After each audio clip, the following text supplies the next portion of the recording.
کیوں اچھے نہیں ہیں ذیشان بھائی؟ صالح نے بے تحاشا دھڑکتے دل کے ساتھ نورے سے پوچھا۔ ماما وہ اس دن شیشے سے میری زبان کاٹ رہے تھے۔ کیا مطلب؟ صالحہ نے حیران پریشان نورے کی باتیں سن رہی تھی۔ نورے مجھے پوری بات بتاؤ بیٹا، کسی سے ڈرنے کی ضرورت نہیں، کیونکہ ڈرنا صرف اللہ سے چاہیے، صالحہ نے لہجے کو مضبوط بناتے ہوئے کہا۔ نورے نے ماں کی بات سن کر بولنا شروع کیا۔ ماما اس دن ان کے گھر گئی تو نہ گھر میں صرف ذیشان بھائی تھے، وہ مجھے کہتے اندر آ جاؤ، نمرا آنے والی ہے، لیکن ماما نمرا ابھی نہیں آئی۔ پھر نا نورے پھر کیا بیٹا بتاؤ، صالحہ نے پیار سے کہا۔ انہوں نے نا مجھے ادھر کس کیا، نورے نے اپنی انگلی گال پہ رکھتے ہوئے کہا۔ صالحہ کو اپنا سانس بند ہوتا محسوس ہوا، مگر وہ خاموش رہی کیونکہ وہ سننا چاہتی تھی نورے کو، اور پھر ایک ایک کر کے نورے نے تمام باتیں صالحہ کو بتا دی۔ وہ الفاظ نہیں تھے جو نورے کی زبان سے ادا ہوئے تھے، وہ پتھر تھے جن کا وزن صالحہ اپنے سینے پر محسوس کر رہی تھی۔ آنسوؤں کی صورت میں جلتا پانی تھا جو صالحہ کی آنکھوں سے مسلسل بہہ رہا تھا۔ نورے آپ نے پوری بات بتائی ہے نا، کچھ چھپایا تو نہیں نا بیٹا؟ صالحہ نے ڈرتے ڈرتے نورے سے پوچھا۔ جی ماما، نورے نے آہستہ آواز میں کہا۔ صالحہ نے اٹھ کے ٹیبل پہ رکھے جگ سے پانی پیا اور واپس بورڈ پر بیٹھ کر نورے کو اپنے سامنے بٹھایا۔ نورے کہیں اس نے ویڈیو کی طرح تم میں چھوا تو نہیں؟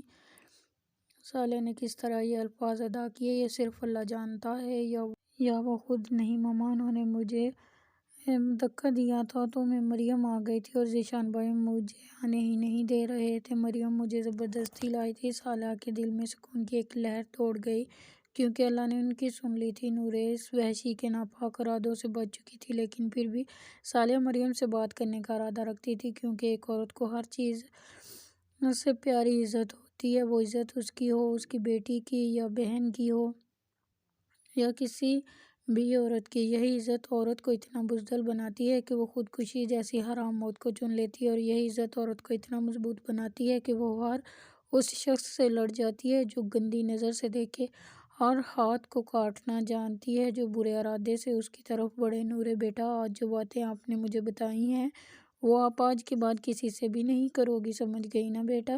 جی ماما، نورے نے اس بات میں سر ہلایا۔ اور بیٹا، ہر مرد برا نہیں ہوتا، ہر کوئی ذیشان جیسا گندا نہیں ہوتا۔ بیٹا، آپ نے مجھے بتانے کی بجائے اپنے بابا سے باتیں کرنا، ان سے پیار لینا چھوڑ دیا۔ نورے، بابا اور بھائی کو تو اللہ پاک نے محافظ بنایا ہے، محافظ یعنی حفاظت کرنے والا، گندے لوگوں سے بچانے والا۔ نورے کی ناسمجھی سے دیکھنے پر صالحہ نے آسان الفاظ میں سمجھایا۔ بیٹا، آپ کے بابا آپ سے بہت پیار کرتے ہیں، آپ نے ان کو کیوں دور کیا خود سے؟ ماما، میں بہت ڈر گئی تھی ماما، بابا سے سوری کر لوں گی، نورے نے تجویز پیش کی۔ ہاں یہ ٹھیک ہے، صالحہ نے پیار سے نورے کو گلے لگاتے ہوئے کہا۔ اور نورے، آئندہ کچھ بھی آپ مجھ سے نہیں چھپاؤ گی؟ جی ماما، چلو سو جاؤ میرا بچہ۔ صالحہ نے نورے کو گلے لگا کر سونے کے لیے لیٹ گئی، لیکن نیند کہاں آنی تھی۔ ساری رات وہ آنسو بہاتی رہی، کبھی شکر کے کہ اس رب نے نورے کی عزت بچا لی، اور کبھی ندامت کی کہ نگار بیگم نظر شناس عورت تھی، کاش کہ ان کی بات مان لیتی تو نورے اس اذیت سے بچ جاتی جو اس نے سہی ہے۔ نورے کے بالوں میں ہاتھ پھیرتی صالحہ کے چہرے پر اب اطمینان آنے لگا تھا، کیونکہ کافی عرصے بعد نورے کے چہرے پر کوئی خوف نہیں تھا۔ ذیشان بھائی اٹھ جائیں، جمعہ کا دن ہے، آج تو فجر پڑھ لیں۔ روحان پچھلے 10 منٹ سے ذیشان کو اٹھانے کی کوشش کر رہا تھا، مگر ذیشان نے چادر کو ایک جھٹکے سے مزید سر تک تان لیا، جس سے اس کا موبائل روحان کے پاؤں میں جا گرا۔ روحان نے جھک کر موبائل اٹھایا تو وہ ایک انتہائی شرمناک ویڈیو چلتی ہوئی نظر آئی۔ روحان نے لا لا پڑھ کر فوراً موبائل کی اسکرین آف کر دی اور موبائل جیب میں ڈال کر رضا صاحب کے ہمراہ مسجد کے لیے نکل گیا۔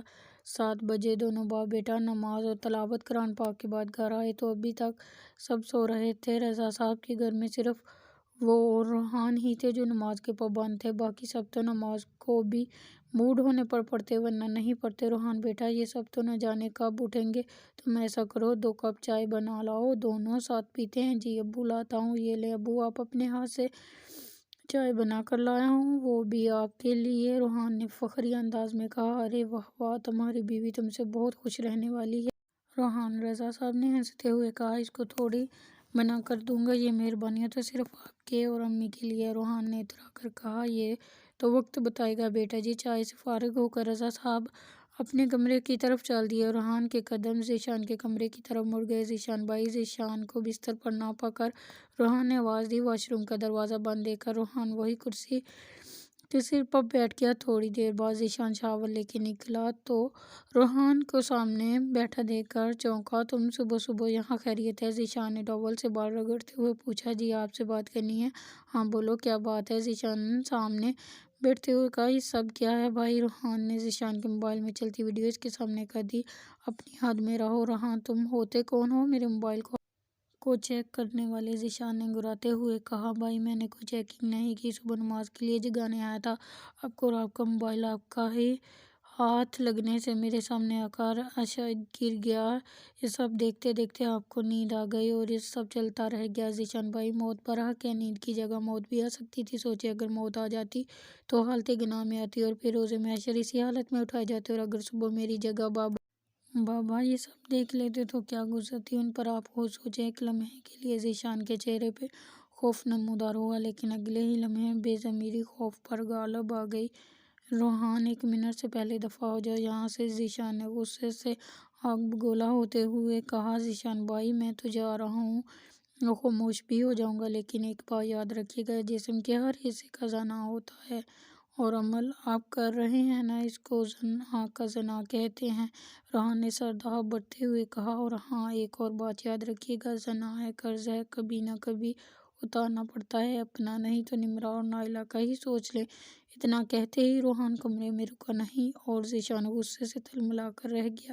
صالحہ اماں اور بچے نہیں اٹھے، ابھی تک 8 بجنے کو ہیں؟ رافع صاحب نے کرسی سنبھالتے ہوئے سوال کیا۔ نہیں رافع، نورے بھی رات دیر سے سوئی تھی تو میں نے جگایا ہی نہیں، اور بکا نے خوب تھکایا ہوگا اماں کو، تبھی نہیں جاگی اب تک۔ صالحہ نے ہنستے ہوئے کہا۔ اور اسکول نہیں جانا کیا دونوں نے؟ رافع صاحب نے اخبار کا صفحہ پلٹتے ہوئے پوچھا۔ نہیں، نورے کی تو پارٹی تھی تو وہ نہیں گئی، اور بکا اکیلا کہاں جانے والا ہے؟ ہاں یہ تو ہے، چلو کل چلیں گے۔ رافع صاحب نے اخبار پڑھتے ہوئے عام سے انداز میں کہا۔ اچھا رکھیں یہ اخبار، ناشتے کے وقت یہ خبرنامہ مت کھولا کریں، مجال ہے جو سن لیں میری۔ آپ ارے ہم آپ کے ہی تو غلام ہیں، آپ حکم کیا کریں بس۔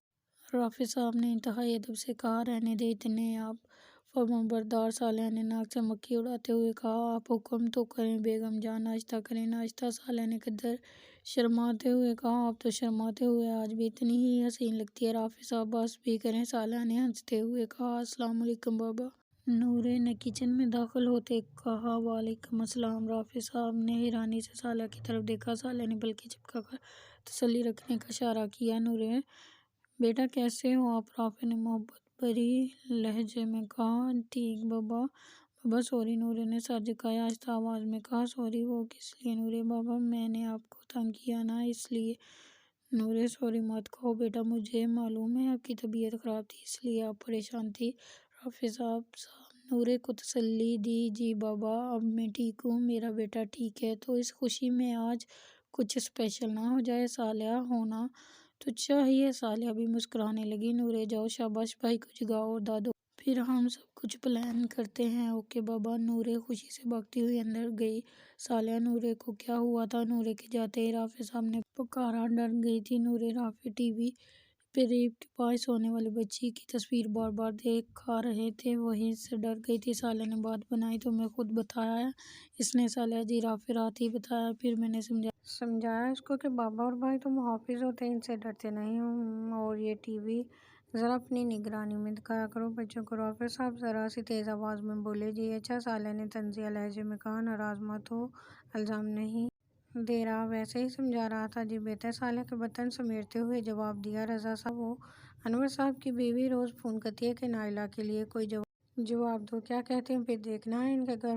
فرت نے جواب دیا۔ ہاں کہیں نہ کہیں کرنا تو ہے فرت، چلو دیکھ کے آتے ہیں، پھر کسی دن پسند آ گیا ثابت تو کر دیں گے، ورنہ اللہ مالک۔ رضا صاحب نے پرسوچ انداز میں کہا۔ فرت فون کر کے بتا دینا انور صاحب کی بیوی کو، اس پیر کو چلتے ہیں پھر۔ اور ہاں صالحہ اور رافع کو بھی لیے چلیں گے، پیر کو ہی چلیں گے رضا صاحب، اور کوئی ضرورت نہیں رضا صاحب۔ اس صالحہ اور اس کے بچوں کا کتنا کیا ہے ہم نے، اپنے منہ کا ان کے منہ میں دیا ہے ہم نے، خواہ ماتھے پہ آنکھیں رکھ لی ہیں۔ صالحہ بی بی نے 2 ماہ ہونے کو آئے نہ خود قدم رکھا، ہمارے ہاں اور تو اور بچوں کو بھی نہیں آنے دیتی۔ رضا صاحب آپ کو پتہ تو ہے نمرہ کا گزارا کہاں ہوتا ہے نورے کے بنا؟ پھر بھی صالحہ نے نورے کو نمرہ کے ساتھ نہیں بھیجا۔ بس پھر اسی دن میں نے نمرہ کی بھی خوب کلاس لی کہ وہ اپنی چٹاک بھر کی لڑکی کو 7 پردوں میں رکھتی ہے، تو ہم بھلا بے غیرت ہیں جو اپنی جوان جہان بیٹی کو جانے دیں۔ فرت جو نہ جانے کب سے بھری بیٹھی تھی، ساری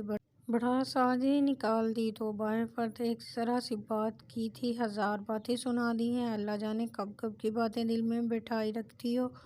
معاف کرنا سیکھو فرت بیگم، یہاں آسانی سے معاف کرو گی تو آگے بھی آسانی سے معاف کر دی جاؤ گی۔ بس کر دیں رضا آپ، ایک تو آپ بات بات پہ مجھے دوزخ کا ڈرانا دیا کریں، اپنے بیٹے کو بھی انہی کاموں پہ لگا دیا جو 24 گھنٹے ملا بنا رہتا ہے۔ فرت بیگم نے روحان کی بات کی تھی۔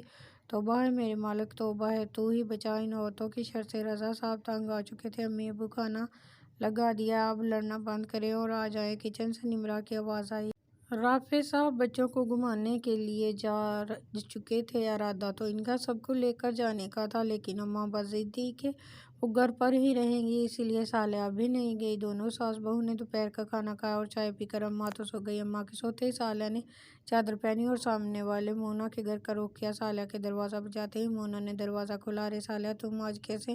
مونا نے خوش دلی سے صالحہ کو مخاطب کیا۔ مونا باجی میں بالکل ٹھیک ہوں، آپ سنائیں؟ الحمدللہ میں بھی ٹھیک ہوں، لیکن اندر تو آؤ۔ صالحہ مونا باجی معذرت، پھر کس دن آؤں گی، ابھی دراصل میں مریم کو بلانے آئی ہوں اور رافع اور بچے تو نکل گئے سیر کو، اماں تو کھانا کھا کر سو چکی ہیں، تو میں نے سوچا مریم کو بلا لوں، تھوڑا وقت گزر جائے گا۔ اچھا کوئی بات نہیں، تم چلو میں بھیج دیتی ہوں مریم کو۔ بہت شکریہ مونا باجی، کسی دن میں اور نورے بھی لگائیں گے چکر۔ صالحہ نے مروت کہا۔ ہاں ہاں ضرور آنا، مونا نے بھی خوش دلی سے کہا۔ تقریباً 10 منٹ بعد دروازے پہ دستک ہوئی، تب تک صالحہ نے آلو کی چپس فرائی کر لی تھی۔ آ جاؤ مریم، تمہارا انتظار کر رہی تھی۔ صالحہ نے دروازہ کھولتے ہی کہا۔ کیوں آنٹی؟ ایسے ہی تم سے باتیں کرنے کے لیے۔ آ جاؤ اندر، کمرے میں بیٹھتے ہیں۔ صالحہ نے کچن سے چپس اور جوس اٹھا کر ٹرے میں رکھے اور کمرے کی طرف چال دی۔ بیٹھ جاؤ مریم، کھڑی کیوں ہو؟ جی آنٹی، مریم نے بیڈ پر بیٹھتے ہوئے کہا۔ مریم نورے سے صرف 3-4 سال بڑی تھی، لیکن انتہائی سمجھدار و خاموش طبع کی مالک تھی۔ گھر سے اسکول اور اسکول سے گھر کا آنا جانا تھا۔ اس کا پہلے کبھی نورے سے کھیلنے آ جاتی تھی، لیکن عرصہ ہوا اس بات کو بھی ہمیشہ اپنے آپ کو چادر نما دوپٹے میں لپیٹے رکھتی۔ آنٹی نورے کہاں ہے؟ مریم نے کمرے میں پھیلی خاموشی کو توڑا۔ نورے اور بکا اپنے پاپا کے ساتھ آؤٹنگ پہ گئے ہیں۔ اچھا مریم، میں نے تم سے ایک بات کرنی تھی بیٹا، پلیز بغیر خوفزدہ ہوئے میں کچھ پوچھوں؟ سب صحیح صحیح بتانا۔ صالحہ نے تمہید باندھی۔ جی پوچھیں، مریم نے سادگی سے کہا۔ بیٹا اس دن جب میں نے نورے کو بلانے بھیجا تھا تمہیں ذیشان کے گھر، اس دن کیا ذیشان اکیلا تھا گھر پر، اور کیا وہ نورے کو نہیں آنے دے رہا تھا؟ جی آنٹی، مریم نے اس بات میں سر ہلایا۔ مریم مجھے پوری بات بتاؤ، میں کسی کو نہیں بتاؤں گی، تم یقین کرو میرا۔ مریم پہلے تو خاموش بیٹھی رہی، پھر آہستہ آواز میں بولنا شروع کیا۔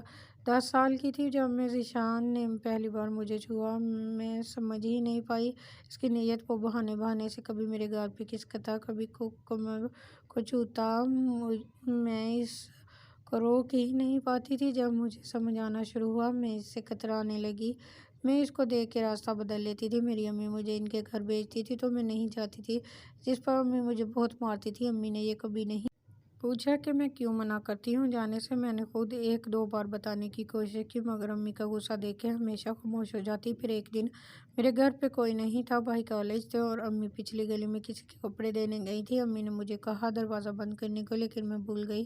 میں ٹی وی دیکھ رہی تھی جب ذیشان کی آواز آئی، وہ میرا نام لے رہا تھا اور میرے کمرے میں آ گیا تھا۔ اس نے امی کو جاتے دیکھا تھا، شاید وہ آہستہ آہستہ میری طرف آ رہا تھا اور بار بار کہہ رہا تھا کہ مریم تم کیوں ڈرتی ہو مجھ سے، میں تو اتنا پیار کرتا ہوں تم سے۔ میں نے ڈر کر بھاگنے لگی تو اس نے مجھے پکڑ کر اپنی طرف کھینچا تو میں اس کے سینے سے جا لگی، لیکن سنبھلتے ہی میں نے پوری طاقت سے پھر اس کو دھکا دیا اور ہاتھ چھڑا کر اندر بھاگی اور وہ میرے پیچھے کمرے میں آ گیا۔ لیکن اس کے اندر آتے ہی میں نے پوری طاقت سے گلدان اس کے سر پردے پر مارا۔ اس نے چیخ اور مجھے تھپڑ مارنا چاہا تو پیچھے کو ہو گئی، اس کے سر سے خون نکلنے لگ گیا اور پھر وہ واپس مڑ گیا، لیکن جاتے جاتے مجھے کہہ گیا کہ اگر میں نے کسی کو اس کے بارے میں بتایا تو وہ مجھے مار دے گا۔ مریم کا چہرہ آنسوؤں سے تار ہو چکا تھا اور اب وہ ہچکیاں لے لے کر رو رہی تھی۔ میں یتیم ہوں نا شاید اس لیے سب مفت کا مال سمجھتے ہیں۔ کونے پہ علی دکاندار پیسوں کے ساتھ ہاتھ پکڑنے کی کوشش کرتا ہے۔ گھر سے باہر نکلو تو حوث کے پجاری طاق میں بیٹھے ہوتے ہیں۔ مریم کو خاموش ہوتے ہی سالیہ نے مریم کو گلے سے لگا لیا۔ مریم کے رونے میں مزید اضافہ ہو گیا۔ سالیہ نے اسے رونے دیا۔ جب مریم کا دل ہلکا ہو گیا تو خود ہی سالیہ سے الگ ہو گئی۔ آنٹی، میں نے یہ سب آپ کو اس لیے بتایا کہ آپ نورے کو اس گندے انسان سے بچا لیں۔ جب آپ نے مجھے اس کے گھر بھیجا تھا، میرے دروازہ بجاتے ہی کچھ ٹوٹنے کی آواز آئی اور ذیشان کے چیخنے کے بھی تو میں نے زور سے دروازہ بجانا شروع کر دیا۔ مریم میری جان، تمہاری وجہ سے میری بیٹی کی عزت بچی۔ اللہ تمہیں دونوں جہانوں میں کامیاب کرے، تمہیں تمام جہانوں کی خوشیاں دے، آمین ثم آمین۔ مریم کب کی جا چکی تھی، لیکن سالیہ کا دماغ وہیں اٹکا ہوا تھا۔ ماما ہم آ گئے۔ نوری اور بکا کی چہچہاتی ہوئی آواز پہ سالیہ سوچوں کے بھنور سے باہر نکلی۔ دونوں نے گھر کو سر پہ اٹھایا ہوا تھا۔ ماں بھی آ چکی تھی۔ نوری اور بکا نے اپنی شاپنگ دادی اور ماں کو دکھائی۔ نورے کو واپس زندگی کی طرف لوٹتا دیکھ کر سالیہ نے سچے دل نورے کی خوشیوں کے لیے دعا کی۔ پھر سب نے مل کر کھانا کھایا۔ رافع صاحب کے گھر کی رونق واپس لوٹ رہی تھی۔ نائلہ، نمرہ جلدی کر لو، کیا مصیبت ہے؟ فرد نے دونوں کو ڈانٹا۔ سب باہر تیار کھڑے تھے۔ فرد اور رضا صاحب انور صاحب کے گھر نائلہ کا رشتہ دیکھنے جا رہے تھے، جبکہ نائلہ اور نمرہ کو اپنی خالہ کے گھر جانا تھا۔ روحان صبح سے ہی یونیورسٹی گیا ہوا تھا، کیونکہ آج پورا دن وہ کسی نمائش میں مصروف تھا۔ چلو ذیشان، گاڑی نکالو۔ رضا صاحب نے ذیشان کو آواز دی۔ قریب 25 منٹ کی ڈرائیو کے بعد انور صاحب کا گھر آ چکا تھا۔ فرد اور رضا صاحب کو وہیں اتار کر ذیشان نے گاڑی واپس موڑی۔ اب ان کا ارادہ اپنے خالہ کے گھر جانے کا تھا۔ 10 منٹ ہی گزرے تھے کہ ذیشان کا فون بجنے لگا۔ ذیشان نے دیکھا تو رافع صاحب کی کال تھی۔ السلام علیکم چچا۔ وعلیکم السلام، کیسے ہو بیٹا؟ ٹھیک چچا، خیریت؟ اس وقت کال کی؟ میرا مطلب ہے اس وقت دفتر میں ہوتے ہیں آپ؟ ہاں بیٹا، اصل میں دفتر کے ہی کام سے مجھے اچانک شہر سے باہر جانا پڑ رہا ہے۔ واپسی شام تک ہی ممکن ہے۔ کہنا یہ تھا کہ بیٹا 2 بجے نورے کو اسکول سے پک کر کے گھر چھوڑ دینا۔ بکا کو میں گھر چھوڑ آیا تھا کیونکہ اس کو 12 بجے چھٹی ہوتی ہے، تو اگر بیٹا وقت ہو تو یہ کام کر دینا میرا۔ ٹھیک ہے چچا، کوئی مسئلہ ہی نہیں، ابھی 1 گھنٹہ باقی، میں ٹائم سے پہنچ جاؤں گا، آپ فکر نہ کریں۔ بہت شکریہ بیٹا، کہتے ہی رافع صاحب نے فون رکھا۔ مزید 5 منٹ کے بعد گاڑی ایک گھر کے سامنے رکی۔ چلو اترو۔ دونوں گاڑی روکتے ہی ذیشان نے کہا، آپ نہیں آئیں گے کیا؟ نمرہ نے سوال کیا۔ نہیں، تم لوگ جاؤ، مجھے کام سے جانا ہے۔ اوکے، کہتے ہی دونوں گاڑی سے اتر گئے۔ ذیشان نے گاڑی کی رفتار بڑھا دی۔ آئی ایم کمنگ نورے، آئی ایم کمنگ، ذیشان نے زیر لب مسکراتے ہوئے کہا۔ قسط نمبر 6 دیکھنے کے لیے ہمارے چینل کو سبسکرائب کیجیے گا، بیل آئیکن کو پریس کر لیجیے گا، ہمارے چینل کو سبسکرائب کر لیجیے گا، ویڈیو کو لائک کیجیے گا اور شیئر کیجیے گا۔ شکریہ۔